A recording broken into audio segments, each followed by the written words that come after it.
Nous allons vous donner des astuces pour réduire vos déchets. On va parler du vrac, des achats en vrac, une démarche qui permet de réduire les emballages, de faire des économies. Cela demande tout de même un peu d'équipement et d'organisation. Nous verrons le mode d'emploi de tout cela dans un instant. Ce matin, acheter en vrac, c'est la bonne solution pour réduire considérablement ses déchets et faire des économies. Mais cela demande un peu d'organisation, un peu de méthode. On en parlera avec une représentante du collectif Zero Waste Strasbourg, Zéro Gaspillage. Et si même vous voulez faire de la place dans vos placards chaque semaine, vos poubelles débordent et il faut que ça cesse, eh bien nous avons pour vous la solution, acheter en vrac. Marie Fabre, vous êtes l'une des spécialistes de l'exercice, représentant du collectif Zero Waste, Zéro Déchet Strasbourg. Est-ce qu'on peut tout acheter en vrac? Je vois que vous avez pas mal de choses devant vous. Oui. Tout s'achète en vrac? En fait, on peut tout acheter en vrac ou presque. À Strasbourg, il y a plusieurs enseignes dédiées au vrac, vraiment 100% vrac. Ça va de la salle de bain à l'apéritif, au goûter, en passant par les produits ménagers. Sachant qu'il y a aussi des rayons vrac dans les supermarchés traditionnels et les supermarchés bio. Donc on a plusieurs choix possibles. On peut aussi aller au marché où on trouve beaucoup de produits en vrac. Parce qu'on voit des images derrière vous de boutiques justement spécialisées dans le vrac. On y voit beaucoup de produits secs. Cela dit, on achète aussi les produits frais en vrac? On peut aussi acheter des produits frais en vrac. Alors après, ce sera plutôt au marché ou dans des supermarchés, par exemple bio, à la coupe. On peut aller à la coupe avec des tupperwares propres, enfin des bocaux propres. Les gens sont d'accord en fait. Il suffit d'oser, aller demander et on fait des courses 100% zéro déchet assez facilement. Alors avant de se mettre au 100%, il faut quand même un petit peu, on comprend, d'organisation, de méthode. Est-ce que c'est peut-être judicieux de se dire il faut commencer petit à petit, on va élargir le spectre de ces achats en vrac? On commence par où alors en général quand on veut s'y mettre? La cuisine, la buanderie? Peut-être la cuisine, c'est ce qu'il y a peut-être de plus simple, mais effectivement pour changer les habitudes dans le long terme et se les approprier vraiment, je pense qu'il faut commencer petit à petit. Si on commence par la cuisine, le plus simple, a priori, ce serait soit de confectionner soi-même ou d'acheter dans le commerce des petits sacs à vrac pour aller acheter, par exemple, ses pâtes au rayon vrac. On remplit son sac, on le pèse et on rentre à la maison, on le met dans un bocal de récup. Alors évidemment, et c'est le principe, sinon ça ne servirait à rien, les boutiques en vrac ne donnent pas de sacs plastiques quand on va faire ses courses. Non. C'est pour ça qu'il faut quand même venir sacrément équipé.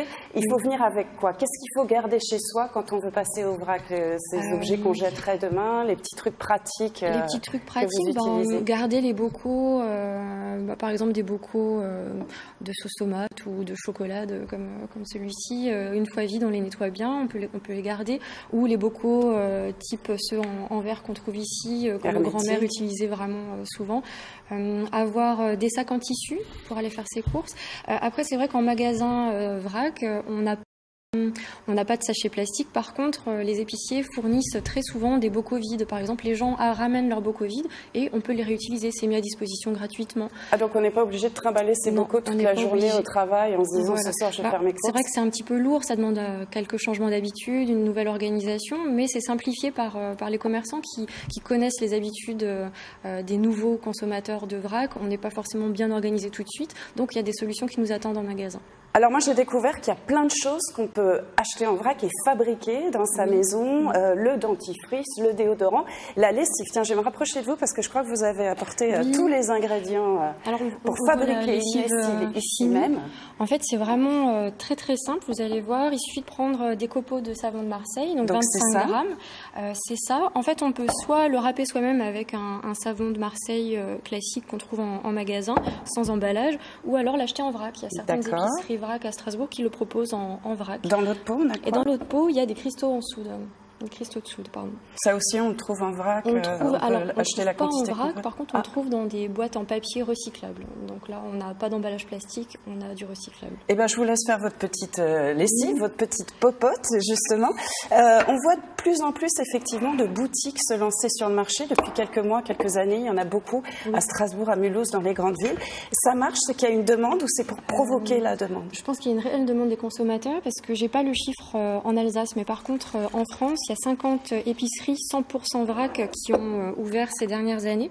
Alors, je vous coupe en même temps pour qu'on suive. Donc, vous avez mis tous les copeaux. Alors, j'ai mis tous les copeaux de savon de Marseille. Et une partie c'est de l'eau chaude. Oui. Alors, à la maison, on peut le faire au mixeur. Ça va un tout petit peu plus vite, ce qui fait qu'en fait, la lessive est prête en 2 minutes. Alors, je vais peut-être enlever ça. Ça, typiquement, ça, on jette, c'est fini, terminé. Ça disparaît de nos maisons. Hop là. Ça, pareil, ça disparaît de nos maisons. On peut acheter des pots de yaourt. C'est bien, ça fait de la place. Consignés. Ça demande quand même beaucoup de temps pour faire ça. Non, parce qu'il faut aller au marché pour le frais, au vrac avec ses bocaux. Rentrer chez soi, fabriquer sa lessive, il faut quand même... C'est vrai que souvent la première réaction quand on parle de zéro déchet, c'est « Ah oui, mais ça prend beaucoup de temps, ça coûte très cher. » Alors ce qui prend du temps au début, c'est vrai, c'est changer ses habitudes. Mais une fois que les habitudes sont changées, c'est juste d'autres mécanismes, d'autres réflexes. En fait, là, la lessive, là, elle est prête. Hein. Effectivement, c'était rapide, vous l'avez vu. Super, presque comme quoi. On va essayer de s'y mettre dès maintenant. Je ne suis pas sûre de passer au tout vrac instantanément, mais en tout cas, je ne doute pas que le boco devienne mon meilleur ami.